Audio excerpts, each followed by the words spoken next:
हम महिलाएं किचन में बहुत ज्यादा काम करती हैं। घर बार को संभालते हुए हमारे पास अपने लिए बिल्कुल टाइम नहीं होता है। कभी कभार तो हम इतना ज्यादा थक जाती हैं कि शाम तक हमारे पास वक्त ही नहीं होता है खुद के लिए। आज मैं लेकर आई हूँ कुछ ऐसे स्पेशल हैक जिन्हें आप अपनाते हैं तो आप अपने लिए बहुत सारा टाइम निकाल पाएंगे और बहुत सारी चीजों को आप फेंकने से बच जाएंगे, क्योंकि ये आपके बहुत ज्यादा काम आ सकती है। वीडियो बहुत ही यूजफुल है, वीडियो को एंड तक जरूर वॉच कीजिएगा। पहला यूजफुल टिप मेरा किचन से आता है। किचन में हम बर्तन 2 से 3 बार क्लीन करते हैं, यानी कि जो किचन सिंक है इसका बहुत ज्यादा यूज आता है। आज हम नहाने वाले साबुन से इसको हमेशा के लिए साफ सुथरा रखने वाले हैं। कैसे? तो देखिए, जब भी हम नहाने वाले साबुन का यूज करते हैं तो ये साबुन यूज करते हुए क्या होता है, थोड़ा सा ना बच जाता है, आखिरी में कुछ इसके टुकड़े बच जाते हैं, बस इसी का हम यूज करेंगे। इससे हमें किचन सिंक को साफ बिल्कुल नहीं करना है। जो तरीका मैं आपको बता रही हूँ इस तरीके को आपने अपनाना है। तो जो भी छोटे छोटे टुकड़े बच जाते हैं इसे अक्सर हम फेंक देते हैं, क्योंकि इतने छोटे होते हैं कि यूज करने में बिल्कुल नहीं आते हैं। तो देखिए, किचन सिंक का ये जो ड्रेन एरिया होता है इसमें से हमेशा एक बैड स्मेल आती रहती है। भले ही हम बर्तनों को कितना भी क्लीन करें, इसके बाद में से बैड स्मेल जरूर आती है। ये होता है इन फूड पार्टिकल की मदद से। ये फूड पार्टिकल अंदर कहीं बच जाते हैं, फंस जाते हैं, जिसकी वजह से बैड स्मेल आती रहती है।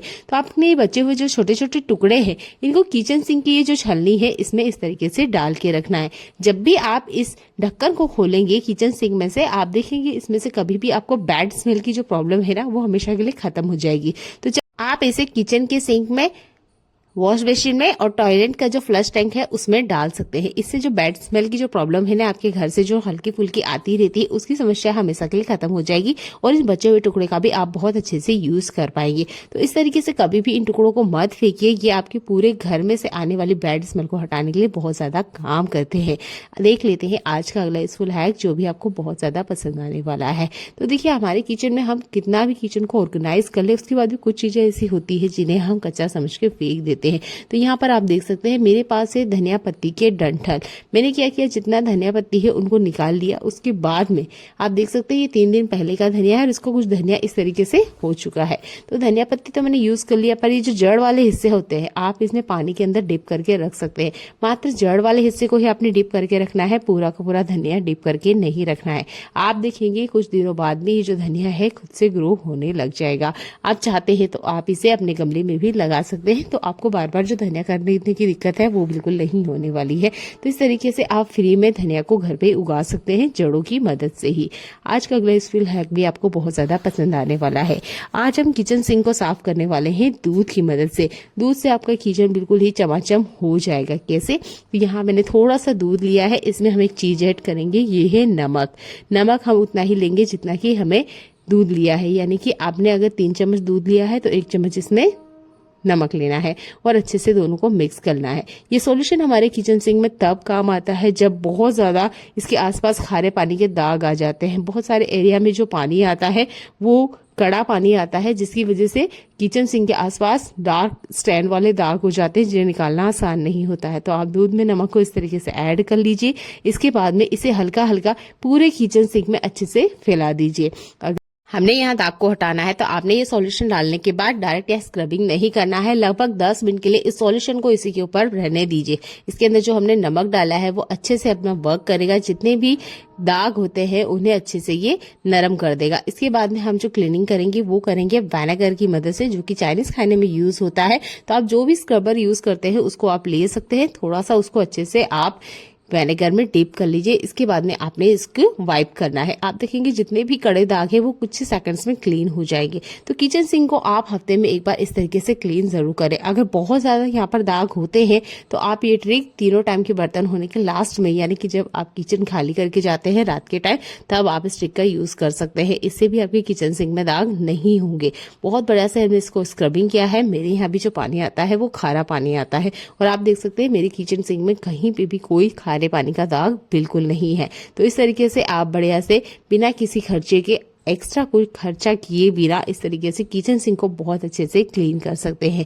किचन सिंक को आप जब भी क्लीन करते हैं, अगर आपके पास खराब पानी आता है और इस ट्रिक को आप बार बार नहीं अपनाना चाहते हैं तो एक ट्रिक और आप अपना सकते हैं। उससे भी आपका जो किचन सिंक है कभी भी जंग या खारे पानी के जो दाग है वो बिल्कुल नहीं पकड़ने वाले हैं। जब भी हम बर्तन क्लीन कर लेते हैं या किचन सिंक को अच्छे से क्लीन कर लिया है, उसके बाद में कपड़े से इसे जरूर वाइप करें। आप इसे जितना ज्यादा सूखा रखेंगे उतना इस पे गड़े दाग कम पड़ने वाले हैं। अगर आपके यहाँ बहुत ज्यादा खारा पानी आ रहा रहा है तो आप इस ट्रिक का भी यूज कर सकते हैं, बार बार क्लीनिंग से बच सकते हैं। ये ट्रिक भी बहुत ज्यादा काम करती है। वो वैसे भी ज्यादातर जब किचन सिंक का काम हो जाता है तो हमें कपड़े से अच्छे से इसको वाइप करना चाहिए। जितना आपका किचन है, किचन सिंक एरिया गीला रहेगा उतने ही बैक्टीरिया पनपने के भी बहुत ज्यादा चांस होते हैं। छोटे छोटे हैक्स हैं, इन्हें अपनाइए और अपने जीवन को आसान बनाइए। आप मेरे चैनल पे पहली बार आए तो चैनल को सब्सक्राइब कर लीजिएगा। जब भी हमारे घर में कपड़े आते हैं तो इस तरह का प्लास्टिक बैग जरूर आता होगा। आपने देखा होगा इस प्लास्टिक बैग में जब हम कपड़ा रखते हैं, साल भर बाद भी आप निकालेंगे तो कपड़े में किसी तरह का कोई दाग धब्बा नहीं होता है, क्योंकि पॉली बैग बहुत ज्यादा स्ट्रांग होता है। तो इस पॉली बैग को बिल्कुल ना फेंके, ये आपके बहुत ज्यादा काम आ सकता है।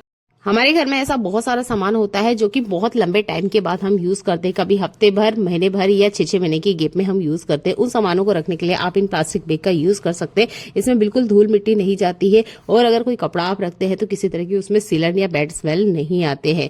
यहाँ पर मैं इस पॉली बैग का यूज करके बता रही हूँ आपको सैंड पेपर को रखने के लिए। इस सैंड पेपर को अगर आप इसी तरीके से खुला रखेंगे तो ये लगभग 1 या 1.5 महीने बाद खराब हो जाता है, पर इस तरह के प्लास्टिक बैग में अगर आप रखते हैं तो ये बिल्कुल भी खराब नहीं होगा। मेरे कहने का साफ मतलब ये है, ऐसा कोई सामान जिसे आप बहुत लॉन्ग टाइम बाद यूज करने वाले हैं और ये बहुत जरूरी भी है क्योंकि महंगी चीजें आती हैं, तो आप है ना इस तरह के प्लास्टिक बैग का यूज कीजिए। ये बहुत ज्यादा काम भी करता है और इस तरह के प्लास्टिक बैग को अगर आप इन्वायरमेंट में फेंकते हैं तो वहां पर ये नुकसान ही देता है। तो इस तरीके से छोटी छोटी बचत करना सीखिए, आपके सामान सेफ और सिक्योर रहेंगे। इस तरह के कोई अगर शूज है, कोई बेल्ट है या कोई पर्स है जिसे आप लॉन्ग टाइम के बाद यूज करते हैं तो उन्हें भी आप इस तरह के प्लास्टिक बैग में कवर करके ही रखें। हमारे घर में ऐसा बहुत सारा सामान होता है जो कि हम फोल्ड करके रखते हैं, जिसे हम खुला नहीं रख सकते। इस तरह के प्लास्टिक बैग हो सकते हैं या प्लास्टिक कवर हो सकते हैं, कुछ भी चीजें जो कि कवर या कुछ भी ऐसा सामान जिसे हम छोटे से छोटा घड़ी करके रखते हैं। आपने देखा होगा उन्हें बांधने के लिए हमेशा कुछ ना कुछ चीजों की हमें जरूरत होती है। ब्लैंकेट हो सकता है, इस तरह का प्लास्टिक बैग हो सकता है, या जो भी सामान आप फोल्ड करके छोटी घड़ी करके रखते हैं। तो आपने देखा होगा बहुत टाइम में हमारे पास रबड़ बिल्कुल अवेलेबल नहीं होता है और हम अगर इसे ऐसे ही खुला छोड़ देंगे तो ये फिर से बिखर जाते हैं। तो आप यहाँ यूज कर सकते हैं चूड़ी का। बस चूड़ी का साइज आप देख लीजिए कि आपने जो भी चीजें फोल्ड करी है उसके हिसाब से ये बैठेगा कि नहीं बैठेगा। तो देखिए यहाँ पे जो प्लास्टिक बैग मैंने फोल्ड किया है इसके लिए छोटे साइज का चूड़ी बिल्कुल ही ठीक है, तो मैंने इसी का यूज किया है। तो आप ना इस तरीके से भी चूड़ियों का यूज कर सकते हैं इस तरह की फोल्डिंग को करने के लिए। आप इसमें पिलो कवर को भी रख सकते हैं या कोई तकिया कवर है वो भी रख सकते हैं। किसी भी चीज को बेडशीट वगैरह का भी घड़ी करके रखते हैं, पर्दे वगैरह अगर घड़े करके रखते हैं तो उनको भी आप इस तरीके से चूड़ी में अच्छे से ऑर्गेनाइज करके रख सकते हैं। ये बहुत ही कमाल के हैक है, इन्हें जरूर अपना के देखिएगा। अगला यूजफुल हैक भी आपको बहुत ज्यादा पसंद आने वाला है, क्योंकि हमारे घर में ना ऐसे सामान भी बहुत ज्यादा होते हैं जो कि इस तरीके से हम रखते हैं। मेरे पास भी है, जैसे कि बहुत सारी चीजें होती है इस तरह की छोटी छोटी, अगर हम इसे ठीक से ऑर्गेनाइज करके नहीं रखे तो ये ना हमें टाइम पे मिलती भी नहीं है और ये है ना बहुत ज्यादा जगह भी लेती है। अगर आपके पास इस तरह का कोई बॉक्स है तो आप इसका यूज कर सकते हैं। ये मैंने मार्केट से, लोकल मार्केट से लिया था और इस पे मैंने वॉलपेपर ही लगा दिया था नॉर्मल इस तरीके से, और ये मुझे बहुत ज्यादा काम आता है जब भी कुछ इस तरीके की चीजें मुझे इस पे रखनी है। इसे मैं हैंग भी कर सकती हूँ, पर अगर आपके पास इस तरह का कोई कंटेनर या कुछ भी ऐसा रखने का नहीं है तो आप ना इस तरह के जो बॉक्स होते हैं, हमारे फूड कंटेनर होते हैं जो कि स्पेशल कुछ ना कुछ सामान आते रहते हैं, या आप अमेज़न से या फ्लिपकार्ट से कोई सामान मंगाते हैं तो उनके साथ भी इस तरह के बॉक्सेस जरूर आते हैं। आप इस तरीके से उन्हें डेकोरेट कर सकते हैं और आराम से आप अपनी चीजों को इसमें ऑर्गेनाइज करके रख सकते हैं।